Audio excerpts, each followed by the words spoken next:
I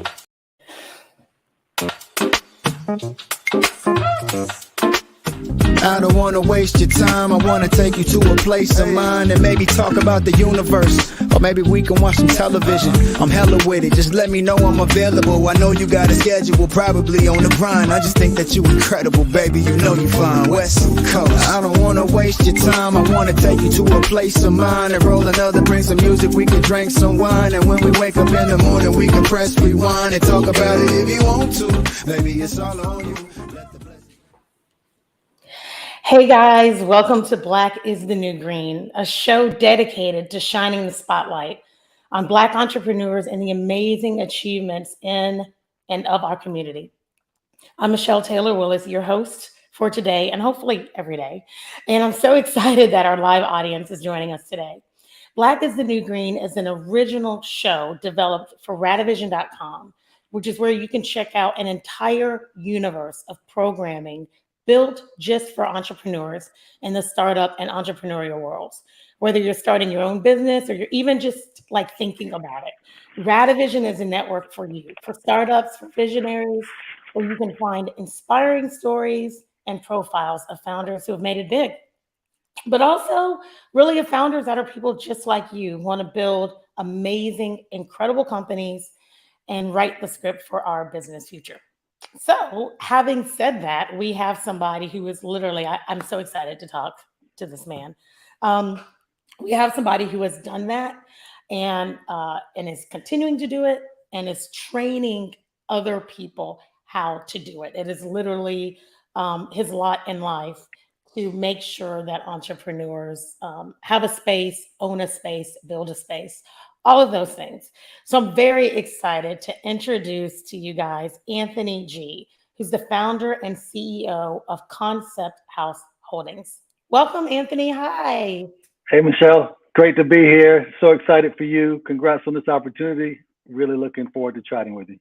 Awesome. Well, thank you very much. And listen, I have to say, I am a benefactor, so to speak, of Concept House. I'm sitting in one of your of your buildings right now. So I can say firsthand what you're building is amazing. But I want to have this discussion with you so that everybody that's watching and listening can see and feel and hear exactly what you're doing. So just a little bit of background about you. I mean, you are literally an expert in the VC space, the private equity space, investing. You're a Wall Street guy. And I want to read just a snippet here from your LinkedIn bio so that people can hear this. And then I want to ask you a question about it. Okay. So Anthony was the founder of Carthage Capital Group, a boutique private investment firm with offices in New York and Atlanta, focused on the supply chain needs of global corporations and government entities with a particular emphasis on emerging markets. The Carthage professional team has invested in over 50 companies, select number of global corporations, family offices, sovereign wealth funds, identifying unique investment opportunities, which are then funded through private equity capital. Okay. Anthony, I'm going to be very transparent with you. Okay. If I didn't know any better and I was reading this bio and there was no picture of you, I would immediately think somebody was talking about a white male. People that look like us don't traditionally have these bios. And the fact that you have so much experience in this space up to now, and you're not that old. I mean, what are you, 25, 30? It hasn't been that long, is astounding to me. And it makes me so proud as a Black American to read this. I'm not saying that we don't have the capacity to do it. It's just that traditionally we aren't seen in these spaces. So what I'd like for you to do is talk a little bit about how you ended up in the venture capital private equity space, right? Because you're very accomplished. I mean, business school from NYU. How did you end up in a space where we don't traditionally end up? All these accolades, Michelle, you're killing me here. But it's true. It's true. It's true. It's not like I'm making it up. Yeah. So, I mean, listen, I think you're right in lots of ways. We don't always find ourselves with the opportunities that I've been fortunate enough to have. I mean, it's the same old thing, right? It's a combination of really hard work, relationships, and focus. And so I think my path to the world of finance and Wall Street was, I don't know. So I started off with a computer science undergraduate degree, and really worked for some big companies, IBM, AT&T, and then a smaller company, which was a technology think tank. And so my concentration in undergrad was actually artificial intelligence. And so at this consulting firm, think tank firm, we looked at a lot of companies that had very sort of leading edge technology. But one thing I found was they were typically venture backed. Now, coming from computer science, I didn't know what that was, right? But my colleagues, my bosses said, who's backing this company? Who's on their board, right? What makes them special? And so I immediately went to the technology, right? What's the feature functionality of this technology? And they said, well, that's great, but can they sell it, right? Do they have enough capital? Do they have all the things that make a company successful? And so that led me to look into venture capital at a pretty early age. And so before I went back to business school, I said, I want to be a venture capitalist. I had no experience, really I had never met one, right? But again, I had heard about venture capital through these companies. And so when I went back to business school, I actually went to NYU. And so most people were focused on like investment banking and consulting. So I got caught up in that a bit, but I said, I want to be a venture capitalist. And so I met a professor who was actually he wasn't a venture capitalist, but he was a private equity professional. He became my mentor. I mean, I took his class, I absorbed everything he sort of taught.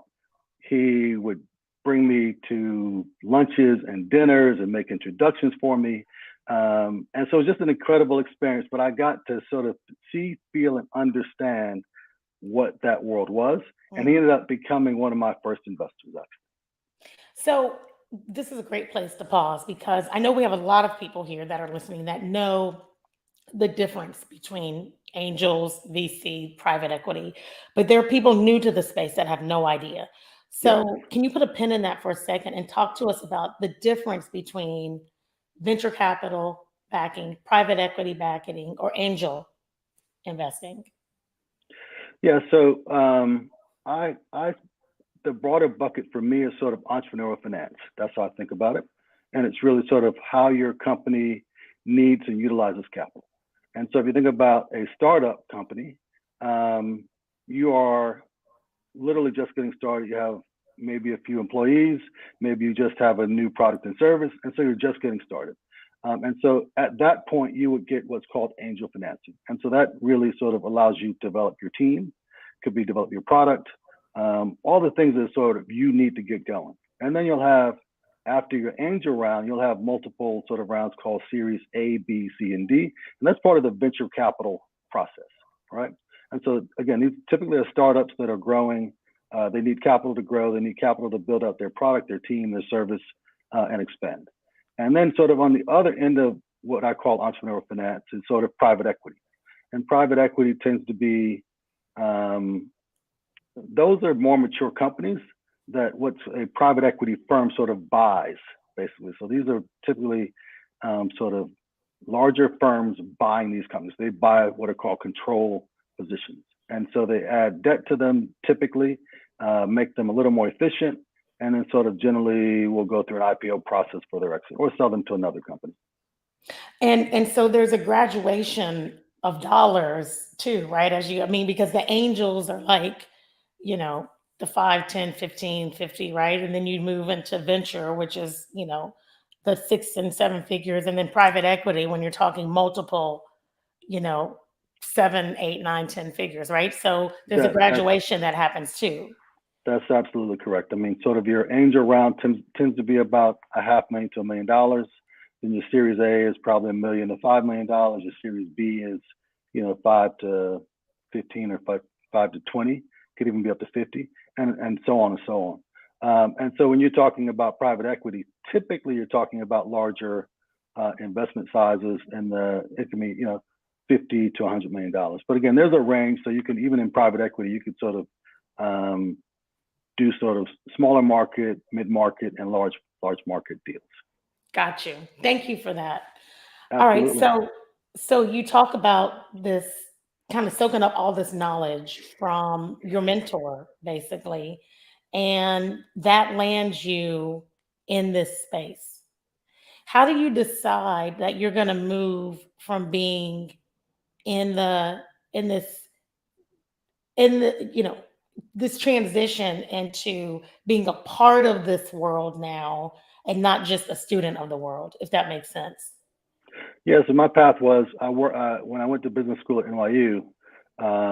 It's in New York. Tons of Wall Street firms go there, and so actually I got a job on Wall Street and worked at Salomon Brothers, which is no longer in existence, and then Smith Barney, which was bought by Morgan Stanley.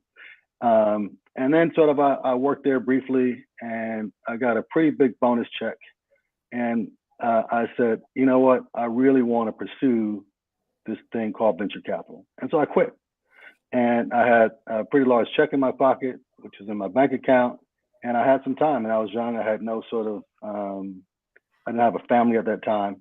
So I literally, with two other partners, started a venture capital firm in New York City in my late 20s. And that's Carthage Capital. It is. Carthage Venture Fund was our fund.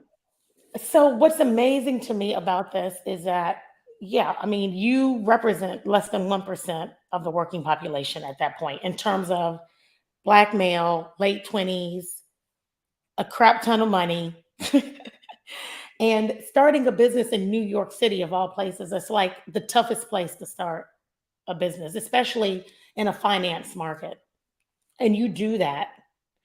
And talk to me about the challenge for our entrepreneurs and our Black founders that are in this space right now. What roadblocks did you hit in starting this private equity firm as a late 20s Black male and saying, like, we're gonna invest in companies? This is several years ago, not to age you. You just said I'm 35 now. Come on. I know. I'm still contradicting everything at this point, Anthony. But this wasn't happening back then.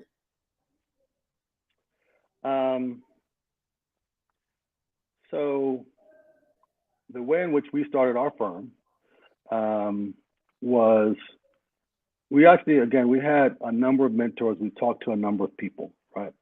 And so there was an initiative to basically support what were called emerging managers at the time.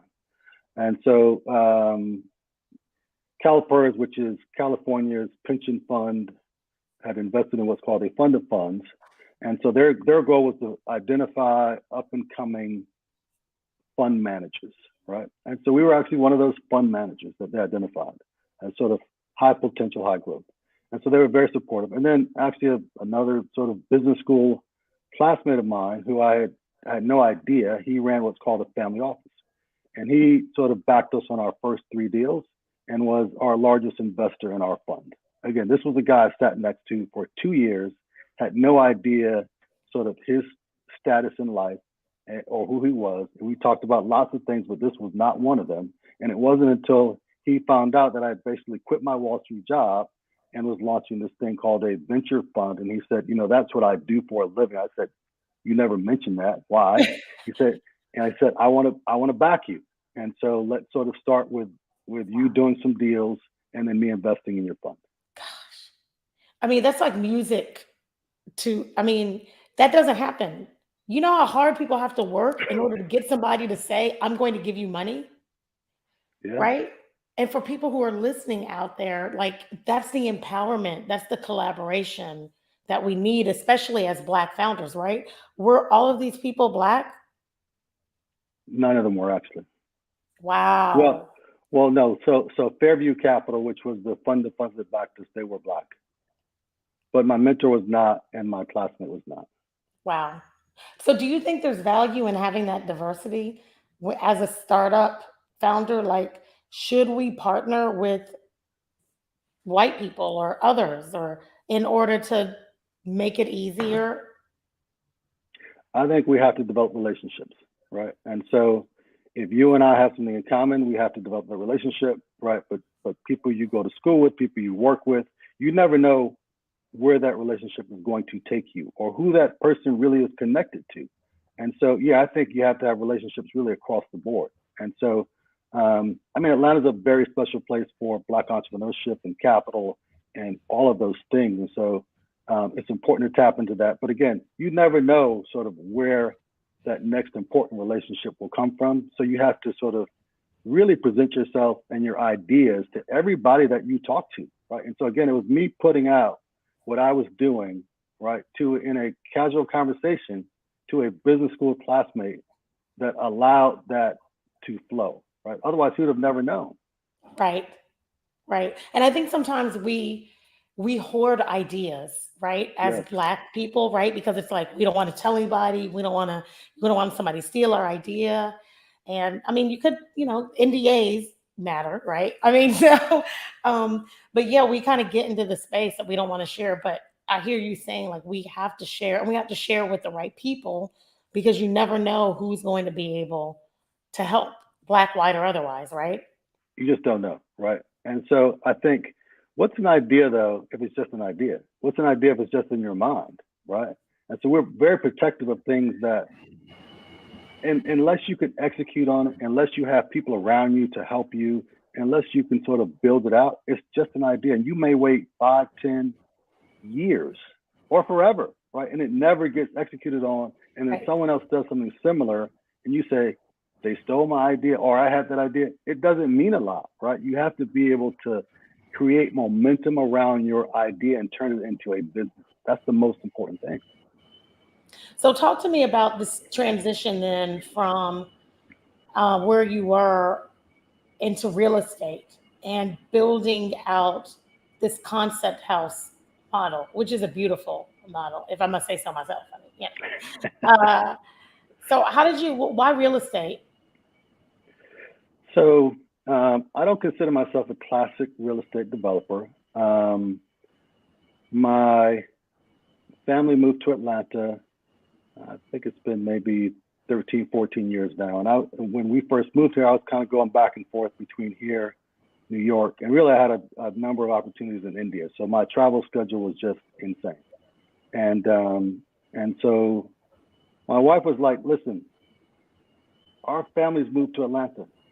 You still really live in New York. I need Mm, you to be in Atlanta.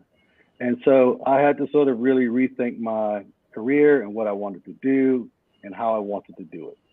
And so, again, I was able to get a deal closed right before I left New York. So I had some free cash flow, moved to Atlanta, and I said, I want to.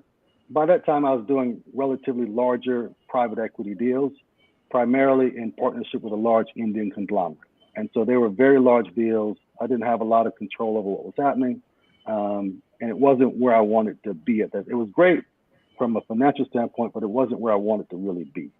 So when I moved to Atlanta, I sort of had a chance to just rethink where I wanted to be, what I wanted to do, what got me into sort of the financial world in general. And that was sort of venture capital.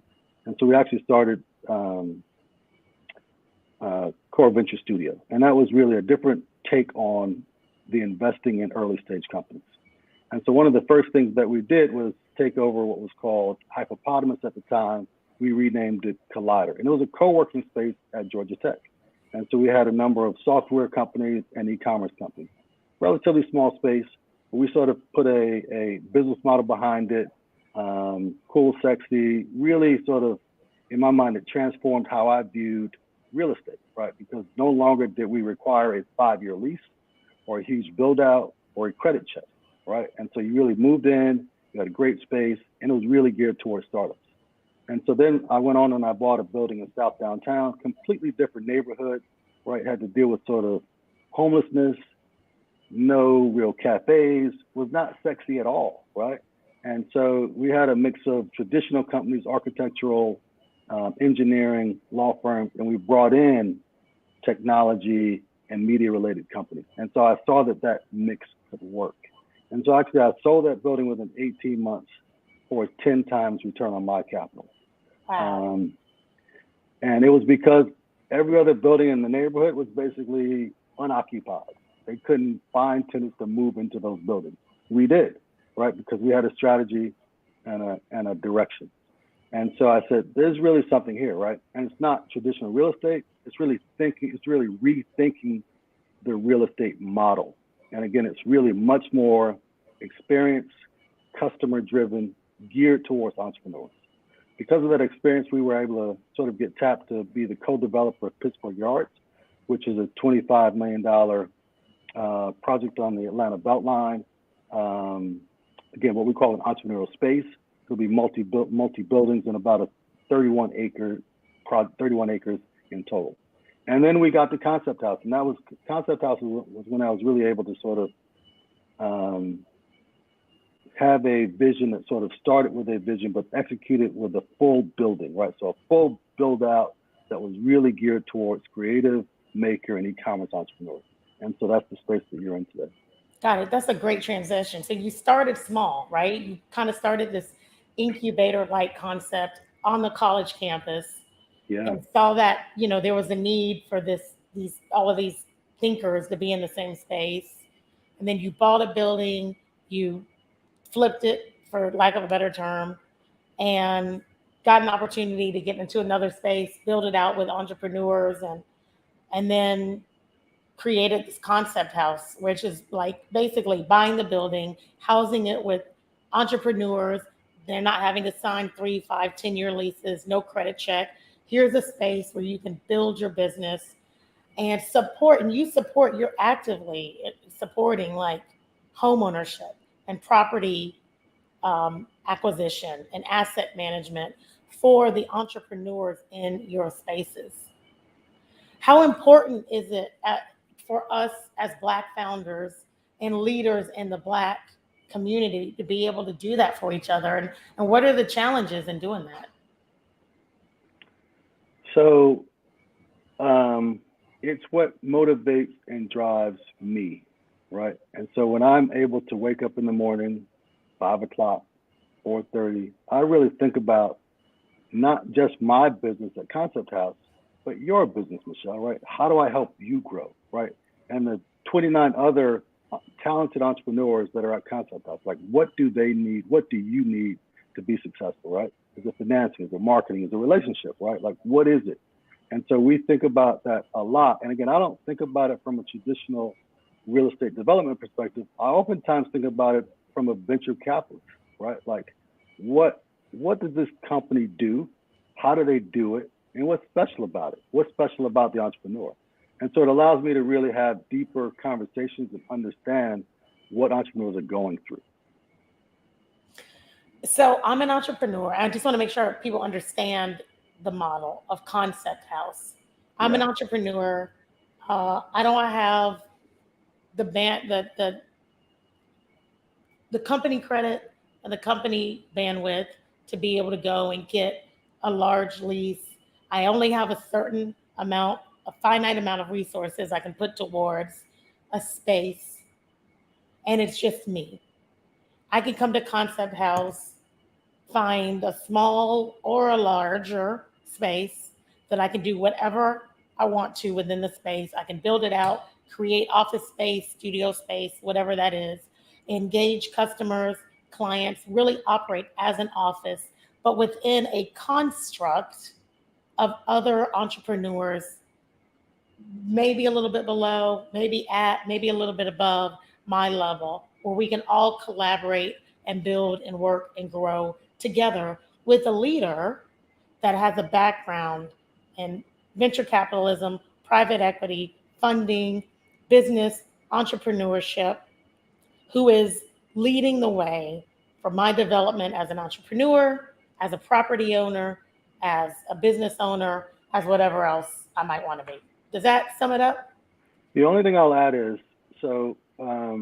we tend to focus on what we call maker, creative, and e-commerce entrepreneurs. And really those entrepreneurs need a lot more than a desk and a chair, right? And so it's you in terms of your production studio, right?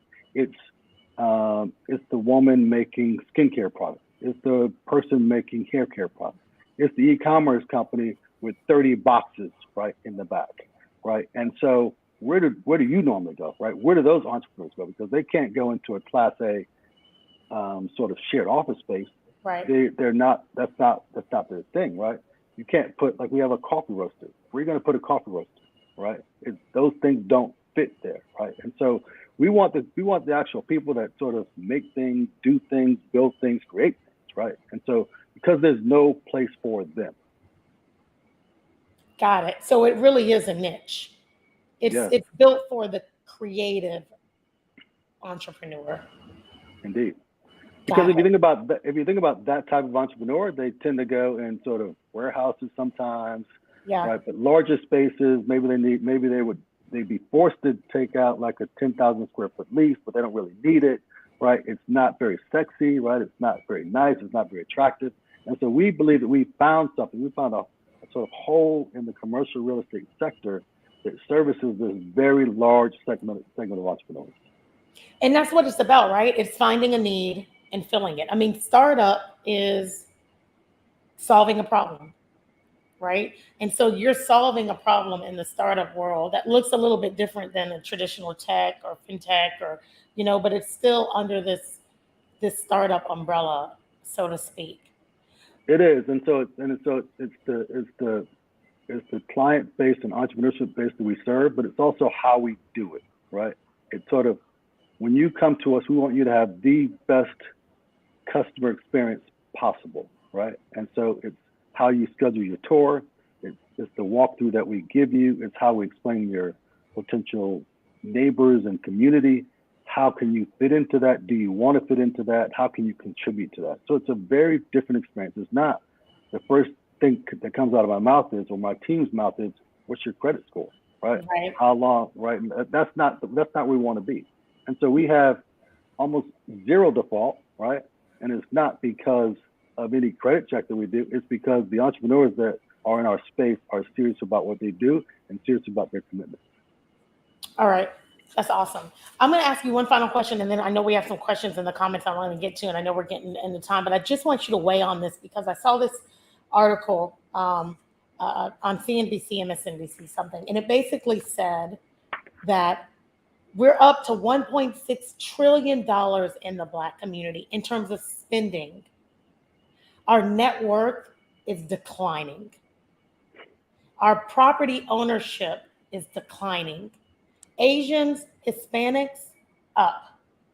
So we're spending more, Anthony, and we're losing more at the same time. And because I know you have such a huge focus for yourself and for the entrepreneurs with whom you collab, can you just talk really quickly about, as Blacks in this space, as we're starting more businesses, we're doing all of these things, but we have nothing to show for it, basically. Why is that? How do we reverse the trend and get out of our own way? If you can answer that kind of quickly. I know it's a loaded question. Yeah, I think there's some basic things, right? I think, you have to own, right? You have to own your home. You have to own your business. You have to own real estate, right? And so you have to own, right? You have to support one another, right? When you call an electrician, when you call a plumber, when you decide to reside in a building, right? We have to support each other. We can't do it any other way, right? And then we have to really create this foundation for our kids, right? Where they also understand the importance of ownership. Again, so I'm not knocking anybody that goes to work in a corporation because I did that. That was my start, right? However, That's why you got that big old bonus check. My goal was always to own a business because that's how you create real wealth. All right, so own, support, but it's going to take a lot to reverse this trend, and we're going the wrong way. Anthony, we're going the opposite way. It's step by step, Michelle. There's no other way to do it. It's step by step. It's piece by piece, relationship by relationship, right? So when I'm at Concept House, I try to buy from every single vendor. Whenever I have an event, I try to buy from the people that support me, right? I want to support them back, and so if we do that every day, things will change. But we have to be very intentional and consistent with that. Got it. And we have to invest in one another also, right? So that the companies that we start the people with means have to invest and support them. We have to. Okay, I hear you. I hear you. It's astounding to me that we're going the wrong direction. But all right, let me get to some of these questions. This is fascinating, and I know you, and I'm fascinated. So, all right, so we have a Radivision viewer. How do you think about scaling? Will you try to partner up with real estate companies for more spaces? So we actually own our property. We don't lease, and so we don't do master leases. So if you look at a WeWork or whomever, they actually do master leases in existing buildings. We own our property. We control our acquisition costs. We control our property management using a lot of technology, and we control our construction, bringing in our own subcontractors. And then we actually go direct to entrepreneurs in terms of filling up our spaces. So we really have everything in-house that we do ourselves. So we really don't partner with traditional real estate companies in that way. So no. No. Okay, got it. I think we got it. Okay, what challenges, this is from another Radivision viewer, what challenges have you faced being Black? This is a tough question. We never know, like, whether it's over, whether it's it's underneath the surface. I don't live my life like that, right? I live my life. I have I create the broadest vision I possibly can, and the steps necessary to execute. And I talk to everybody about it, white or Black. And when something happens, I don't sort of typically say it's because I'm Black. I just have to work harder, right? That's it. I just have to work harder. I have to develop greater relationships. I have to just be better sometimes, but it's okay. Because I don't succumb to that challenge first. I love it. All right. This is a great question because I know the answer to it. I'm so excited. Are you expanding to other cities? I would think Nashville would be a great place to go, and New York and LA are expensive. Thoughts? We are expanding. We hope to be in 3 to 5 cities, 3 to 5 new cities over the next probably 18 to 24 months. Like Nashville, but the next cities will probably be, we're going to do 1 or 2 more in Metro Atlanta, and Houston will probably be our first city outside of Atlanta. Houston, okay. Yeah. All right. Next question is, how was Concept House impacted by the pandemic and work from home trends?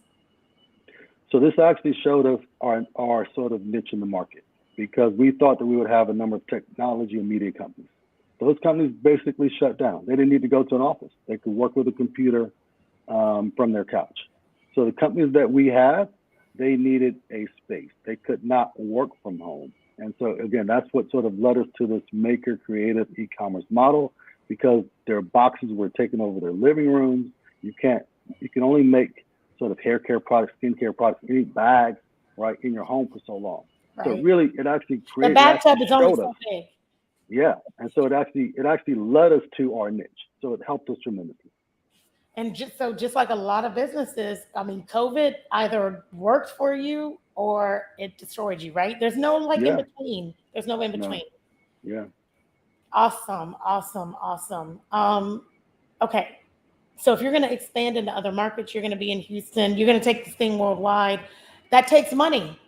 So the other thing that I love about you, and I know we're about to wrap up here, is that you are now on the opposite side, right? You had the money and you were investing and you're giving it away freely, and now you need money. How much money do you need, and what are you doing to raise it? How can we help? So we will probably raise about $10 million. And we've been self-funded to this point, and very particular about the investors that we've taken in. We've really only allowed a handful of investors so far. And so once we probably get up our next either 1 or 2 locations, we will actively be looking for capital. And it will probably be mainly real estate, sort of private equity funds that we'll tap into. Got it. Yes, it's interesting being on the other side, but yes. I know, right? It's crazy. Like you're even pitching people, you got pitch decks. You're like, wait a minute. Would I give me money? That's what you have to ask yourself now, right? Indeed. Listen, I got $500 to put on an Anthony. I am in. I am so in. I love it. I'll send you the contract. So listen, how can people get to you? And Radavision is going to help. This is part of what we do. So when you're ready, we have a profile page that we're going to create for you. And anybody that comes, we're going to help you raise this money. So people can actually come to radavision.com, learn about your company, invest if they so choose. But we want to help partner with you on this. But how can people find you, Concept House, all of the things? Yep. So it's Concept House with a K.com. Instagram. My email is anthony@concepthouse.com. I'm readily accessible. Awesome. Well, thank you so much for the empowerment. And what we're learning, just like we learn every week, right, is that it's empowerment, it's passion, it's purpose, it's surrounding yourself with the right people, extending yourself and opening yourself up to experience and knowledge and learning so that you can take that in and monetize your passion. And we do that every week. We provide you these opportunities right here on Black is the New Green. Guys, thank you. Again, I'm Michelle Taylor Willis. Thank you so much, Anthony G. Thank you, Michelle. I love you. I love what you're doing. Always keep doing what you're doing. Thank you so much. I appreciate your support. And listen, guys, if you've got friends that can't watch this or couldn't watch it, all you have to do is send them to radavision.com. They can watch video on demand. They can watch the YouTube channel. There's no excuse because we got a podcast too. If you're running or working out, all you got to do is plug it in and you can be entertained, inspired, and informed. That's what we do here. Black is the New Green is a community where we are inspiring people to thrive, build amazing companies, but most of all, share our stories. We can feed off this energy of these unsung heroes like Anthony in the Black business community. Listen, I'm Michelle Taylor Willis. You can find me at Michelle Taylor Willis on just about everything. And I'm right here on radavision.com every Wednesday at 12:30 Eastern, 9:30 Pacific for Black is the New Green. But guys, until then, I'll see you next time. Bye.